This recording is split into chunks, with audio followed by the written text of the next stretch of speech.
For today's videos guys, magluto tayo ng isdang loro. Gataan natin at saka preto. Linisin na natin.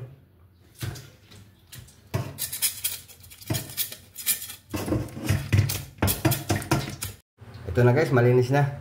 Gataan natin itong tatlo. Itong tatlo ipreto natin.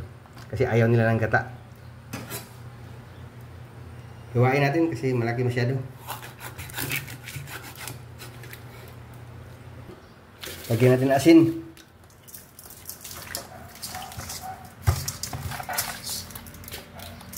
Okay.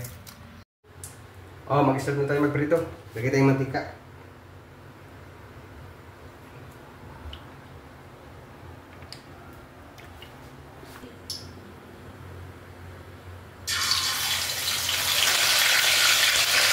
Guys, habang nagpaprito tayo, timplahan natin yung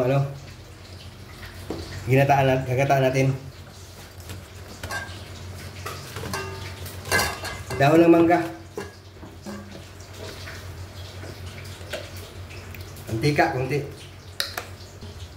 Luya, sibuyas, bawang. Gustong gusto ko try yung amoy ng guys, dahon ng mangga, paksiw at saka gata. Bell pepper, kaisda.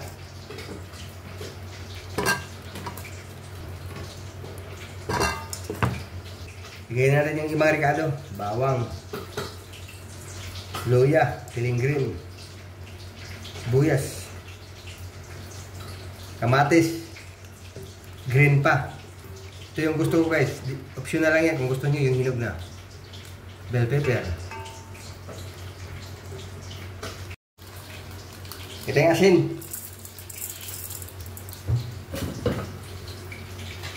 Pamintang durog. Pamintang buo. Suka, kunti lang. Kaya bitchin, kunti. Back to prito tayo. Kunin natin to, luto na to.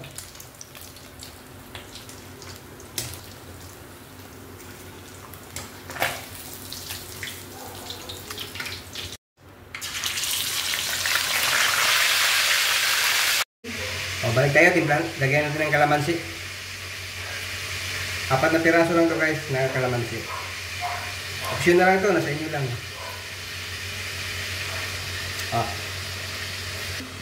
Buhos na natin yung gata. Sama natin para patuyuin natin siya. Sarap na ito, idol.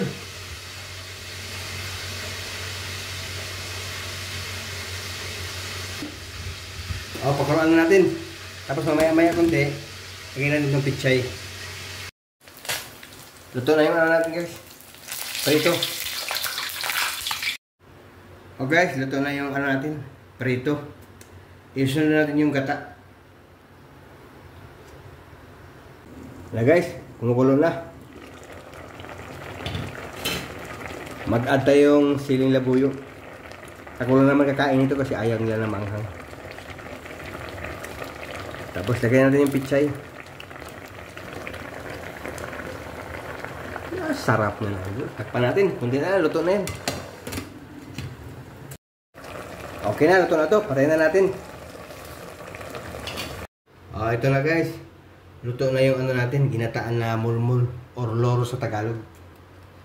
Sarap nito, idol.